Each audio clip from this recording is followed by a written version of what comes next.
আসসালামু আলাইকুম। প্রিয় দর্শক, অন্য মঞ্চের আলোচনায় আজ আমাদের সঙ্গে অতিথি হিসেবে আছেন। আজ 6ই এপ্রিল 2026। ঢাকার রাজপথ থেকে দিল্লির সাউথ ব্লক অনেক জায়গাতেই আজ একটা বিষয় নিয়ে আলোচনা চলছে। সেটি হলো বাংলাদেশের প্রধানমন্ত্রী তারেক রহমানের সঙ্গে ভারতীয় রাষ্ট্রদূত প্রণয় ভার্মার একটি জরুরি বৈঠক। এই বৈঠককে সরকারের তরফ থেকে বাংলাদেশ সরকারের পক্ষ থেকে বলা হচ্ছে এটা সৌজন্য বৈঠক। কিন্তু প্রশ্ন উঠেছে, বৈঠকটা কি সত্যি সৌজন্যের নাকি আড়ালে অন্য কারণও আছে? যদি সত্যি অন্য কোনো কারণ থেকে থাকে তবে কি সেই কারণ? তারেক রহমান সরকার ক্ষমতায় এসেছে 17ই ফেব্রুয়ারি, 1.5 মাস হয়েছে সবে। তার মধ্যে প্রধানমন্ত্রীর সঙ্গে আগে একবার সৌজন্য সাক্ষাৎ করেছেন ভারতীয় রাষ্ট্রদূত প্রণয় ভার্মা। এখন আবার হঠাৎ নতুন করে সৌজন্য জানাবার কি প্রয়োজন পড়ল? বিশেষ করে যখন বাংলাদেশ সংসদে বিভিন্ন গুরুত্বপূর্ণ বিষয়ের ওপর আলোচনা চলছে ও প্রধানমন্ত্রী তারেক রহমান রীতিমতো ব্যস্ত সংসদের সেই সব আলোচনা নিয়ে, তখন আজ 6 এপ্রিলের সকালে ভারতীয় রাষ্ট্রদূতের কেন হঠাৎ সৌজন্য সাক্ষাতের দরকার পড়ল? কি এমন গুরুত্বপূর্ণ বিষয় যে পূর্ব নির্ধারিত সূচি না থাকা সত্ত্বেও প্রণয় ভার্মা দেখা করতে চাইলেন প্রধানমন্ত্রীর সঙ্গে, এবং প্রধানমন্ত্রী তারেক রহমান রাজিও হয়ে গেলেন সাক্ষাৎ করতে?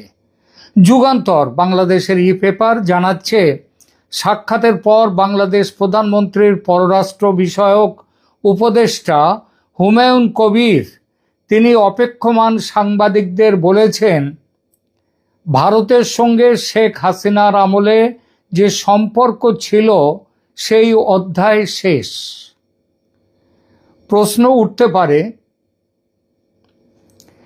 প্রশ্নটা এই কারণে ওঠে যে সাক্ষাৎটা যখন নিছক সৌজন্যের, তখন হঠাৎ হাসিনার আমলের সম্পর্কের কথা উঠল কেন? তাহলে কি বৈঠকে শেখ হাসিনা এবং আওয়ামী লীগ সম্পর্কিত কোনো বার্তাই কি প্রধান আলোচ্য বিষয় ছিল? হুমায়ুন কবির সাহেব সে বিষয়ে কিছু বলেননি। তবে এই খবর যে এই সাক্ষাতের সবচেয়ে বড় কারণ, সেটা বোঝা গেছে পররাষ্ট্র উপদেষ্টার কথার ধরনে। খুব সঙ্গত কারণে যুগান্তর পত্রিকা তাই এই খবরটিকে তাদের হেডলাইন করেছে। আর আমার কাছেও বিভিন্ন অসমর্থিত কিন্তু নির্ভরযোগ্য সূত্র থেকে খবর এসেছে এই বিশেষ বিষয়টি, অর্থাৎ আওয়ামী লীগের প্রত্যাবর্তন নিয়ে সরকার প্রধানের স্পষ্ট মতামত জানাটাই ছিল আজকের তারেক রহমান ও প্রণয় ভার্মার আলোচনার মূল বিষয়। আগামীকাল একটি আন্তর্জাতিক সম্মেলনে যোগ দিতে বাংলাদেশের পররাষ্ট্রমন্ত্রী খলিলুর রহমান দিল্লি সফর করছেন। সেখানে সম্মেলনের সাইড লাইনে তিনি দীর্ঘ বৈঠক করবেন ভারতের পররাষ্ট্রমন্ত্রী ডক্টর এস জয়শঙ্করের সঙ্গে, এবং আলাদাভাবে আরও একটি বৈঠক করবেন ভারতের জাতীয় নিরাপত্তা উপদেষ্টা অজিত ডোভালের সঙ্গে। সেই দুই বৈঠকে বিভিন্ন বকেয়া বিষয় নিয়ে, দুদেশের বকেয়া বিষয় নিয়ে আলোচনা হবেই। কিন্তু তার ঠিক আগের দিন সকালে ভারতীয় রাষ্ট্রদূতের একেবারে প্রধানমন্ত্রীর সঙ্গে হঠাৎ করে সাক্ষাৎ করতে যাওয়াটা কি বেশ অদ্ভুত লাগছে না আপনাদের কাছে? না লাগলে কিছু বলার নেই আমার। তবে আমার কাছে ঘটনাটা কিন্তু অদ্ভুত, আবার অদ্ভুত নয়।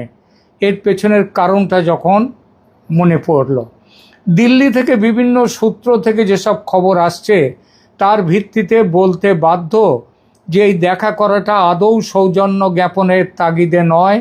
প্রণয় ভার্মাকে ভারত সরকার স্পষ্ট নির্দেশ দিয়েছে স্বয়ং প্রধানমন্ত্রীর সঙ্গে দেখা করে একটা বিষয় স্পষ্ট করে জানতে, এবং আর একটা বিষয়ও ভারতের পক্ষ থেকে স্পষ্ট করে জানাতে।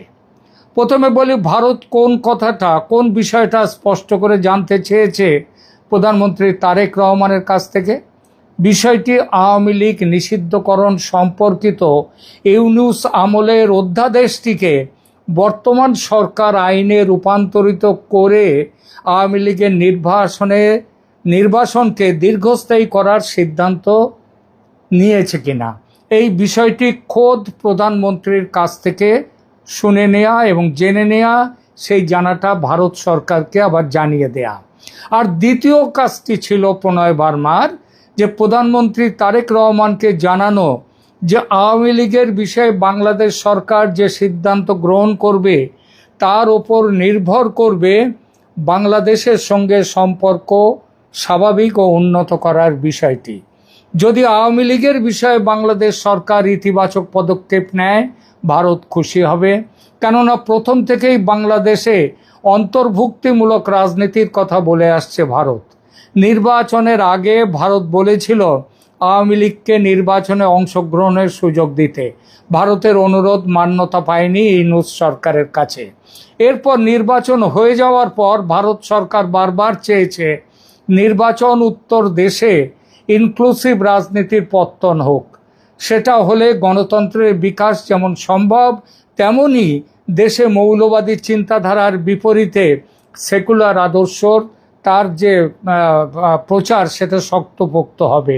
আর সেটা শুধু বাংলাদেশ নয়, ভারতের নিরাপত্তার দিক থেকেও জরুরি। নির্বাচনের আগে তারেক রহমান এই ব্যাপারে ভারতকে স্পষ্ট আশ্বাস দিয়েছিলেন, আর তার জন্যই ভারত সমর্থন দিয়েছিল তারেক রহমানকে এবং বিএনপিকে। কিন্তু ঘটনা যেদিকে গড়াচ্ছে এখন, যেভাবে ইউনূস আমলের এই সম্পর্কিত অধ্যাদেশটিকে আইনে রূপান্তরিত করতে অগ্রণী হয়েছে তারেক রহমান সরকার, তাতে ভারত রীতিমতো ক্ষুব্ধ। আর প্রণয় বার্মার ওপর দায়িত্ব পড়েছিল তারেক রহমানের সঙ্গে দেখা করে বিষয়টি তার মুখ থেকে সরাসরি জেনে নেওয়া ও সেই মোতাবেক ভারত সরকারকে বিষয়টি জানানো, যাতে আগামীকাল খলিলুর রহমানের সঙ্গে আলোচনায় ভারত কোন পথে চলবে সেটা ঠিক করে নিতে পারে আগে ভাগে।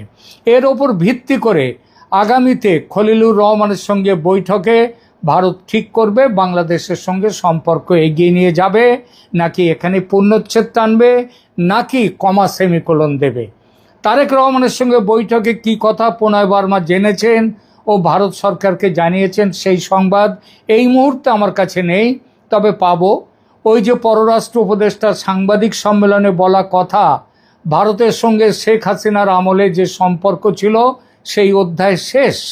তারপরে তিনি আবারও বলেছেন এখন থেকে দুই দেশের মধ্যে সম্পর্কটা হবে শ্রদ্ধার এবং সমতা। আমরা সমান জায়গায়, কেউ দাদা নয়, কেউ ভাই নয়, দুজনেই সমান, এই জায়গাতে যাবে, এইটা তিনি বলেছেন। এই কথাগুলো ইঙ্গিত দিচ্ছে এই বিষয়ে আলোচনাটাই ছিল প্রধান আলোচ্য, এবং তারেক রহমান সরকার আওয়ামী লীগকে 1 ইঞ্চি জমি ছাড়তে রাজি নয়। আর এই রাজি না হওয়াটা দেখলে বলা যায় যে খলিলুর রহমান ও জয়শঙ্করের মধ্যে বৈঠক ফলপ্রসূ হবে না। অজিত ডোভাল আবার একটা সন্ত্রাসী বেস, তার তালিকা, লম্বা লিস্ট ধরিয়ে দেবেন খলিলুর রহমানের হাতে।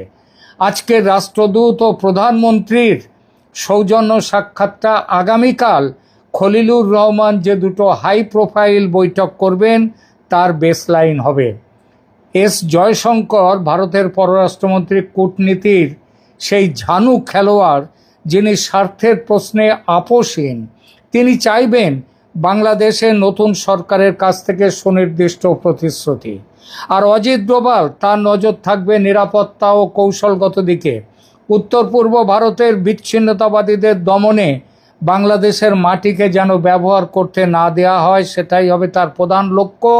এবং ব্যবহার করতে দেওয়া হলে ভারত কী করবে সেটাও পরিষ্কার বলে দিয়ে দেবেন। আর এই সব কিছুর গোড়ায় আছে তারেক রহমান সরকার নমনীয় কি না, যে সংকেত আজকেই পেয়ে গেছেন প্রণয় বার্মা তার কাছ থেকে, এবং জানিয়ে দিয়েছেন ভারত সরকারকে। খলিলুর রহমানের জন্য এই যে দিল্লি সফরটি মোটেই সহজ হবে না, কারণ তার টেবিলের ওপাশে থাকা মানুষগুলো কেবল দ্বিপাক্ষিক সম্পর্ক নিয়ে কথা বলবেন না, তারা কথা বলবেন বাংলাদেশ আওয়ামী লীগের ভবিষ্যৎ নিয়ে। বাংলাদেশে ইনক্লুসিভ রাজনীতি আসছে কিনা সেটা নিয়ে কথা বলবেন। আমরা জানি না তারেক রহমান এই ব্যাপারে কি বলেছেন। এমনও হতে পারে তিনি আওয়ামী লীগের বিষয়ে গোপনীয়তা দেখাবার কথা বলে, নমনীয়তা দেখাবার কথা বলে থাকতে পারেন, তবে বাইরে একটা উল্টো ছবি দেখাতে চাইছেন যে আওয়ামী লীগ বিরোধী যারা আছে দেশের মধ্যে তাদের জন্য রাজনীতিতে এমনটা ভুরি ভুরি হয়েই থাকে, রাজনীতিবিদদের গ্যালারি শো দিতেই হয়।